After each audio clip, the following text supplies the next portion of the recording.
Today हम लोग start करेंगे जर्नल एंट्रीज का नेक्स्ट पार्ट। इसमें क्वेश्चन नंबर 2 में हम लिए हैं कुछ स्पेशल जर्नल एंट्रीज। जैसे फर्स्ट में आपको दिखा रहे हैं,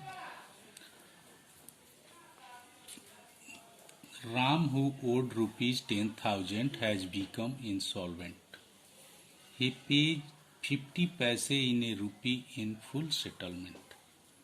यहाँ ये एंट्री कह रहा है कि राम नाम का एक व्यक्ति था जो 10,000 रुपीज लिया था, है ना, कर्ज लिया था, और लास्ट में जो है वो इंसॉल्वेंट हो गया। यानी इंसॉल्वेंट मीन्स दिवालिया हो गया, अब उसके पास देने के लिए कुछ भी नहीं है। ही पेज ओनली 50 पैसे इन ए रूपी इन फुल सेटलमेंट। तो उसके बहुत प्रेस देने पर उसके टोटल जो है संपत्ति से जो है 50 पैसे, 1 रुपी में 50 पैसे ही वसूल हुआ। यानी कि 10,000 का 50% वसूल हुआ। यहाँ लिखा हुआ है फुल सेटलमेंट, यानी कि अब वो पैसा नहीं देगा, फुल सेटलमेंट हो गया। यानी 10,000 का 50% ही मिला, उसके बाद वो हाथ उठा दिया, बोला कि अब हम नहीं दे सकते हैं क्योंकि मेरे पास अब देने के लिए कुछ भी नहीं है। फुल सेटलमेंट का मतलब होता है कि हमने अकाउंट को क्लोज कर दिया, अब मेरे पास देने के लिए नहीं है, अब आपको नहीं देंगे। जो आपका अकाउंट है जो दे दिया वो दे दिया, बाकी सब समाप्त हो गया। तो हम जर्नल एंट्री करेंगे। तो सबसे पहले जर्नल एंट्री का फॉर्मेट खींचेंगे, यहाँ लिखेंगे जर्नल एंट्रीज, जर्नल एंट्रीज, और यहाँ आपका मालूम है आपको डेट लिखते हैं। यहाँ आपका हो जाएगा पार्टिकुलर, ये LF का कॉलम है, इसमें डेबिट अमाउंट होता है, इसमें क्रेडिट अमाउंट होता है, दोनों अमाउंट होता है, क्रेडिट अमाउंट, डेबिट अमाउंट। ठीक, ओके। अब हम लोग डेट में, यहाँ चूंकि हम लोग आपको बस सिखा रहे हैं इसलिए हम लोग डेट यहाँ नहीं दिया है, नंबरिंग किए हैं। तो वही नंबरिंग को डेट में हम लोग डालते जाएंगे।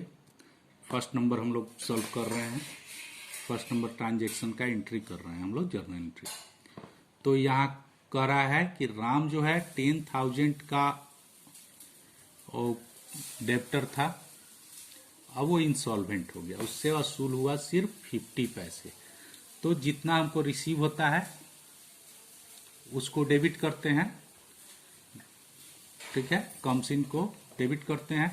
तो कैश मेरे पास आ रहा है 50 पैसे इन ए रूपी, यानी 50% आ रहा है। तो लिखेंगे cash account debit, cash account debit. फिर अब फुल सेटलमेंट का मतलब हो गया कि पैसा जो है आपका, बाकी पैसा नहीं मिलेगा। जो भी पैसा उसको देना था वो दे दिया और अकाउंट को क्लोज कर देना है। तो यहां हम लोग क्लोज करेंगे तो 10,000 का 50% मिल रहा है कैश, यानी 5,000 मिल रहा है, 5,000 मिल गया। लेकिन 2 में जो है हमको क्रेडिट करना है, गिवर जो है ये हमारा डेप्टर जो है राम, वो कितना का डेप्टर है, 10,000 का। तो यहाँ राम जो है, राम्स अकाउंट में हम लोग डालेंगे 10,000, यानी कि राम से हम लोग को लेना था 10,000, लेकिन मिला 5,000 ओनली। 5,000 क्या होगा, और फुल सेटलमेंट कर दिया, यानी कि वो इंसॉल्वेंट हो गया, अब उससे पैसा नहीं मिलने वाला है। तो जब एंट्री में आपका ट्रांजैक्शन में इंसॉल्वेंट हो और कहता हो कि फुल सेटलमेंट हो गया, इसका मतलब है अब वो पैसा नहीं देगा। तो जब हमारा डेप्टर इंसॉल्वेंट हो जाए और कुछ पैसा उसके पास रह जाए जो मिलने की उम्मीद नहीं है, उसको हम लोग डाल देते हैं बैड डेब्ट्स में। तो बैड डेब्ट्स चूंकि बिजनेस का लॉस है, तो याद होगा आपको नॉमिनल अकाउंट में all expenses and losses are debit, यानी सभी लॉस को और एक्सपेंस को हम लोग डेबिट करते हैं। तो बैड डेब्ट्स यहाँ बिजनेस के लिए क्या हो गया, लॉस हो गया, तो इसलिए हम लोग इसको डाल देंगे बैड डेब्ट्स में। Bad debts account debit 5000।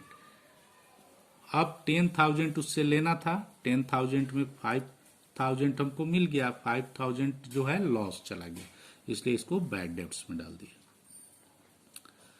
Next आपका हो गया ये जर्नल एंट्री। आपको नरेशन लिखाना सिखा दिए हैं, नरेशन आप लिख लीजिएगा। सेकंड में आइए, received cash for bad debts, second journal entry है आपका। Received cash for bad debts written off last year 5,000। ये 5,000 लास्ट ईयर हम लोगों ने बैड डेब्ट्स में डाल दिया था कि अब वो मिलने वाला नहीं है, उसको हम लोग राइट ऑफ कर दिए थे। लेकिन संजोग से बैड डेब्ट्स का पैसा कभी कभी मिल जाता है, तो उसको हम लोग बोलते हैं बैड डेब्ट्स रिकवर हो गया। ठीक है, तो ये पैसा जो है लास्ट ईयर जिसको हमने राइट ऑफ कर दिया था बैड डेब्ट्स को, वो पैसा हमको रिसीव हो गया है। तो रिसीव हो गया तो फिर कैश मिल गया, तो हम लोग जर्नल एंट्री करेंगे इसका, कैश अकाउंट डेबिट टू। लेकिन ये गिवर कौन है, पैसा कहां से आ रहा है, तो ये बैड डेब्ट्स से आ रहा है। ठीक है, क्योंकि यहां हम लोग जो है इसको रिटर्न ऑफ कर चुके थे, जिसका था उसके नाम को समाप्त कर दिए थे, वो बैड डेब्ट्स राइट ऑफ में चला गया था। इसलिए हम लोग जो है यहाँ क्या करेंगे, अब बैड डेब्ट्स रिकवरी को ही क्रेडिट करेंगे। Bad debts recovered, bad debts recovered हो गया। इसमें आपका पैसा जो 5,000 रिकवर हुआ है उसको अमाउंट में डेबिट और क्रेडिट में डाल दिया। ठीक है, बीइंग में आप लिख दीजिएगा being bad debts recovered. Third transaction देखते हैं, received ₹4,000 from Hari in full settlement of his account. अब यहाँ कह रहा है कि हरी नाम का एक व्यक्ति है जिससे हमको लेना था उसके अकाउंट, मतलब उसके अकाउंट से हमारा हिसाब बनता था 5,000, यानी 5,000 उससे हमको लेना था, लेकिन मिला सिर्फ कितना, 4,000। और वो भी कह रहा है इन फुल सेटलमेंट, मतलब ये जो है फुल सेटलमेंट हो गया, अब वो पैसा नहीं देगा। जैसा कि आपको फर्स्ट एंट्री में समझाए थे फुल सेटलमेंट का, तो यहां वो कह दिया हरी कि अब ये फुल सेटलमेंट है, अब इसके बाद हमारा अकाउंट क्लोज कर दीजिए, अब एक पैसा हम देंगे नहीं। यानी 5,000 को 4,000 से ही सेटलमेंट हो गया। तो यहां जो है कैश हम जितना रिसीव करेंगे, कैश अकाउंट डेबिट करेंगे, कैश अकाउंट डेबिट,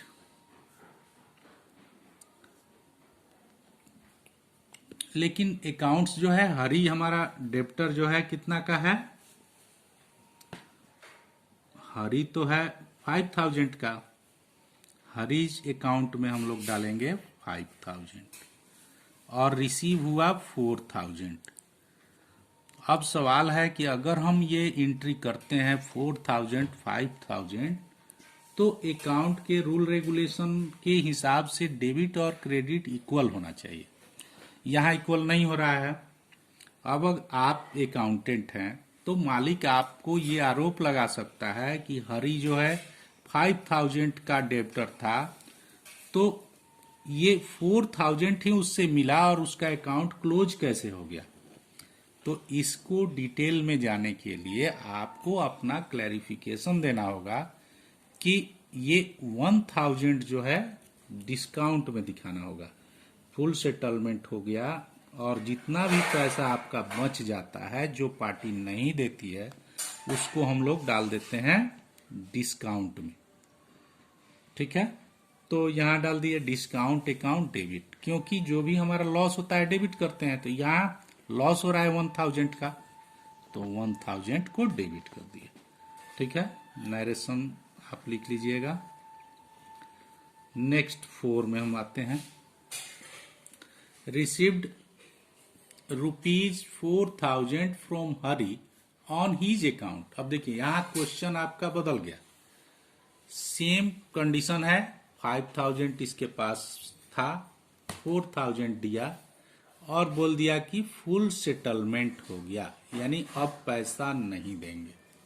लेकिन इस क्वेश्चन में क्या है, इसमें कह रहा है कि रिसीव्ड 4000 फ्रॉम हरी, हरी से हमको 4000 रिसीव हुआ, ऑन हीज अकाउंट, उसके अकाउंट से, मतलब उसके अकाउंट में 5000 रुपया है, मेरा हिसाब गिरता है 5000 रुपया का, लेकिन उसने दिया 4000, और यहाँ नहीं कह रहा है फुल सेटलमेंट, यानी कि आगे ये अकाउंट अभी चलता रहेगा, ये सिर्फ हमको जितना दिया उतना ही रिसीव करेंगे, यानी आगे ये पैसा देगा। अभी ये क्लियर नहीं बोला है कि नहीं देंगे, इसलिए इसको हम कंटिन्यू रखेंगे और सिर्फ रिसीव करेंगे 4000। तो यहां लिखेंगे हम लोग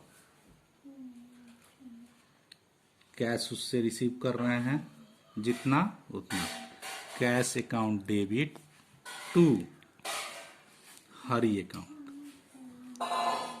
हरी अकाउंट 4000 रिसीव किए, 4000 हो गया, फिर जब हरी देगा तो उसको हम लोग रिसीव कर लेंगे। नेक्स्ट 5, ये देखिए transaction number 5, cash विड्रीव for personal use 5000। Cash विड्रीव आपको बैंक में सिखा दिए थे, कैश विड्रीव फ्रॉम बैंक का जर्नल एंट्री क्या होता है। अब यहां है कैश विड्रीव फॉर पर्सनल यूज, ये पर्सनल यूज के लिए पैसा निकालता है, यानी पर्सनल यूज के लिए कौन पैसा निकालता है, प्रोप्राइटर निकालता है। तो प्रोप्राइटर का ये अपना बिजनेस है, प्रोप्राइटर का, उसमें से ये कैश भी निकाल सकता है, गुड्स भी निकाल सकता है, या अदर कोई भी एसेट्स और निकाल सकता है। ठीक है, तो उसका संपत्ति है, वो मालिक है, उसका ओनर है, वो कभी भी कुछ भी ले सकता है। लेकिन अकाउंटेंट को तो उसका हिसाब रखना होगा, क्योंकि उसको जो है उसका हिसाब अकाउंटेंट को तो देना है। तो यहां जो भी चीज प्रोप्राइटर स्वयं पर्सनल यूज के लिए ले जाएगा, तो उसका एंट्री जो है हम लोग करते हैं, जर्नल एंट्री में करते हैं। अगर कैश ले जा रहा है तो हम लोग लिखेंगे ड्रॉइंग। ठीक है, कैश हमारा ये ड्रॉ हो रहा है। ठीक है, तो लिखेंगे drawing account DR, drawing account DR to cash account. ठीक है, ये ड्रॉइंग हो गया। चूंकि प्रोप्राइटर ने इस पैसा को लिया, इसलिए drawing account DR to cash account हो गया। यहां हम लोग जर्नल एंट्री में दे देंगे इसका जितना पैसा ले गया है, 50,000, 5,000 ये ले गया। नेक्स्ट क्वेश्चन, चलिए नेक्स्ट हम लोग देखेंगे। नेक्स्ट में है आपका goods withdraw from business for personal use. अब यहां जो है हम लोग गुड्स निकाल रहे हैं, तो लिखेंगे, ये 6 नंबर है, गुड्स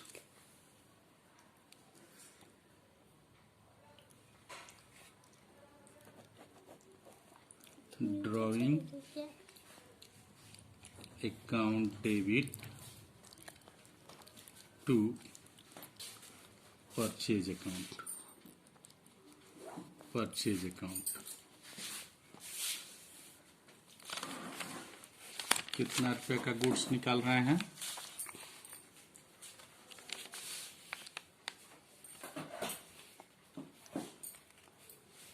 2000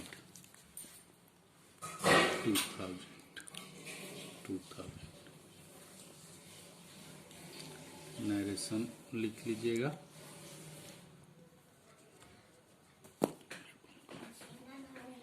सेट 7 में देखिए, अब हम लोग आ गए 7 में। Goods given as charity. कभी कभी बिजनेसमैन प्रोप्राइटर जो है कुछ दान पुण्य में भी काम करता है, तो वहां जो है ये लिख रहा है कि गुड्स गिवन एज चैरिटी, मतलब कि बिजनेस का कुछ गुड्स निकालकर उन्होंने दान में दे दिया। ठीक है, जैसे चावल का दुकान है उसका, तो कुछ चावल या गेहूं जो है, व्हीट्स वगैरह, राइस वगैरह, वो कुछ मंदिर वगैरह में दान में दे दिया 1-2 क्विंटल, तो ये हो गया गुड्स गिवन एज चैरिटी। तो अब हम लोग जो चीज इसको देंगे, जिस मद में देंगे, गुड्स किस मद में दे रहे हैं, चैरिटी के, तो लिखेंगे charity account debit, charity account debit to purchase account, purchase account being goods given as charity. ठीक है, नरेशन भी लिख दिया, इसका कंफ्यूजन होगा इसलिए। इसमें दे रहा है 1000 रुपीज, 1000 रुपीज लिख दिए, डेबिट क्रेडिट दोनों साइड। 8 नंबर, 8 में कह रहा है goods given as free sample. जैसे एमआर वगैरह लोग को देखे होंगे आप, डॉक्टर के पास मिलने जाते हैं तो अपने दवा का प्रचार करने, तो उसको कुछ फ्री सैंपल में देते हैं। तो ये फ्री सैंपल भी है जो बिजनेस से परचेज को घटा रहा है, और स्टॉक में से उतना तो सैंपल के रूप में आपका गुड्स निकल गया, इसलिए अब लिखेंगे फ्री सैंपल का यूज किस लिए हो रहा है, एक प्रकार का एडवर्टाइज करने के लिए। तो आप फ्री सैंपल अकाउंट डेबिट लिख सकते हैं, और अच्छा वर्ड रहेगा एडवर्टाइजमेंट शब्द का यहां प्रयोग करेंगे हम लोग। तो लिखेंगे एडवर्टाइजमेंट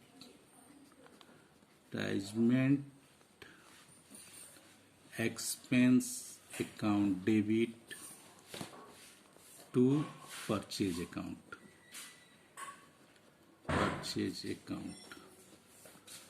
ठीक है, वो बिंग वाला वैसे जैसे बताए हैं, goods given as free sample यहाँ लिख देंगे। एडवर्टीजमेंट में जितना पैसा दिया है 1000 है, 1000 हम लोग यहाँ लिख देंगे, 1000। ठीक है, ये 2000 था।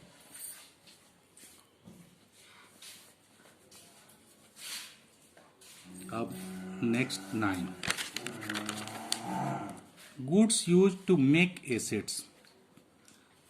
यहां देखिए कह रहा है goods used to make assets. Goods का यूज हुआ कंपनी में कोई नया दूसरा प्रोडक्ट बनाने में, जो पहले का गुड्स पड़ा हुआ था उसी का यूज प्रोप्राइटर ने कर लिया, तो ये हो गया goods use to make assets, new assets बनाने के लिए। तो फिर हम लोग गुड्स को ही यूज कर रहे हैं, यानी परचेज मेरा घट रहा है, तो परचेज को इसमें भी क्रेडिट करेंगे और एसेट्स को डेबिट करेंगे। तो लिखेंगे assets account debit to purchase account, purchase account. 10 number में आएंगे अब लोग, कितना का एसेट था, 5000, 5000। नेक्स्ट 10 और 11, ये दो बहुत इंपॉर्टेंट स्पेशल आपका ये एंट्री है, इसे बहुत ध्यान से समझना होगा और इसमें बहुत सारा वर्किंग करना होगा। जैसे क्वेश्चन तो देखने में बहुत हल्का लग रहा है, लेकिन इस पर ध्यान दीजिएगा, इसमें आपको वर्किंग करना होगा। क्वेश्चन को बहुत ध्यान से सुनिएगा। Bought goods worth ₹10,000 from Mohan.